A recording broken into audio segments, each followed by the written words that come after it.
SmartHistory.org presents a podcast by social psychologists my dad, Rene Maldonado, and Professor Emeritus Amy Rivas, having an informal discussion about issues in art and society. Please note that the discussion had some bad words that I'm not allowed to say, and knowing my dad, some inappropriate jokes. Hello, this is Rene Maldonado from Cornell University. And this is Dr. Amy Rivas from the University of Chicago. Today we will be looking at two art pieces.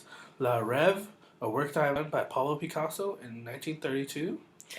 The other work we'll be looking at is The Nude Standing by the Sea, which is a painting also done by Picasso. Spanish artist Pablo Picasso was born in Malaga, Spain, and he's been very influential in modern art. Yeah, I agree. Something that is very special about Picasso is that he founded his own artistic movement, which was Cubism.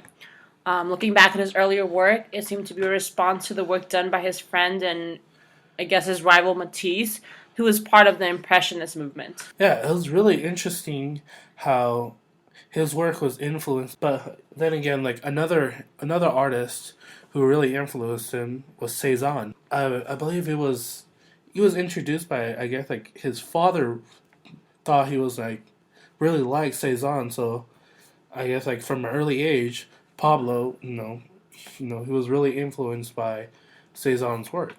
Right. And another, thing that really influenced him was, that the world of the unconscious.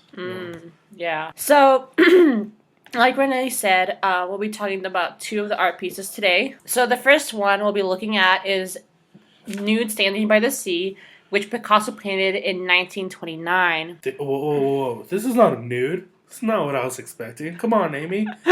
Well, it's Picasso. Definitely Picasso. I don't even know what I'm looking at here. No, this is not really the kind of woman I was expecting. Yeah, it kind of has a mutated body. It's adding a sense of a geometrical dynamic to it. All I gotta say is that he must have been on something, because this really does not look like a woman at all to me. Yeah, I agree. It's would you say it's conflicted, kind of, her body? Yeah, it just seems not conflicted, distorted. Distorted, that's a good word. And it's just really strange, because we don't really look at the human body in that way. Yeah, for sure. And I think that's what, the Surrealist movement was kind of causing at that time. And he, like you said, was definitely impacted by, the Surrealist movement during that time. And his Surrealist friends. Yeah, exactly. So, like we were saying, the body's very much conflicted. She's sensual. But really detached. Yeah, and then we see she's very monumental. She's very large and grand. And seems like she's very vulnerable. Did you know he was having an affair with a lady named Marie Therese Walter when he painted this? Really? Good for him.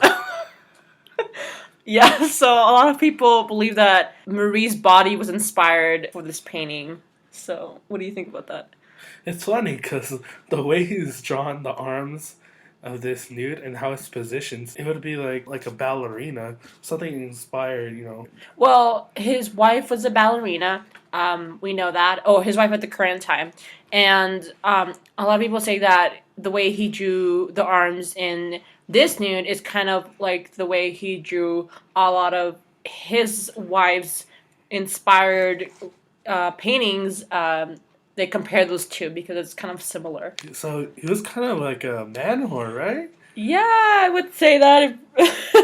He was definitely influenced by all his women. Well, good for him, A little strange now and then. It's not that bad. But yeah, he definitely had multiple women on the side of for him majority of his life. But going back to the body, it's very much conflicted, which could be a reflection of the conflicting love life that he had during the time that he painted this. He wasn't being faithful to his wife of 10 years or so he might have felt a little guilty cheating with Marie. I recall that I think he painted a similar nude a year or so beforehand, right? Yeah, it's called The Standing Nude, and it looks, if you were to look at them separately, you would think they're the same, but they're definitely a little bit different from each other. It seems like in the other painting, he's caring more about, Marie's long legs. It's like these long legs that are in the painting are very grandiose and monumental. That could be a sign of how, his initial thoughts of being with Marie instead of his wife. Right, and I think he put Marie in a pedestal. He thought very highly of her and how he cared for her, and I guess that could be also a sign of how he was dealing with this, and that he was no longer, in love with his wife. The next piece we'll be looking at is La Rêve, done by Picasso in 1932. It's a work, I would say, very influenced by Sigmund Freud, which at the time, his theories of the unconscious were very, very relevant to the time. And I would say influenced a lot of artistic movements like the Surrealist, Cubism, Impressionist at the time. No, yeah, I agree. Interestingly, Sigmund Freud was well known at that time, and his work was well known. So I can see how that correlated into art as well. Yeah, indeed. If we look at this picture, for the lack of a better word, you kind of see a penis on the side of this woman's face. Yeah, I mean, I think it's fair enough to say that it's very much a phallic symbol. It's very obvious to us that it's there. I'm not, I try not to be a pervert, but, you gotta look at these certain cues that you're giving, though. Right. And I think Picasso used a lot of, the unconscious and Freud's belief in the unconscious, and in the way he uses it is by using colors, and like in this painting, he distorts the human form in order to make it seem like it's a dream. This brings us to the end of our podcast. I'd like to thank you, Dr. Rivas, for joining me. Thank you for letting me be here. Okay, until next time. Bye, everyone.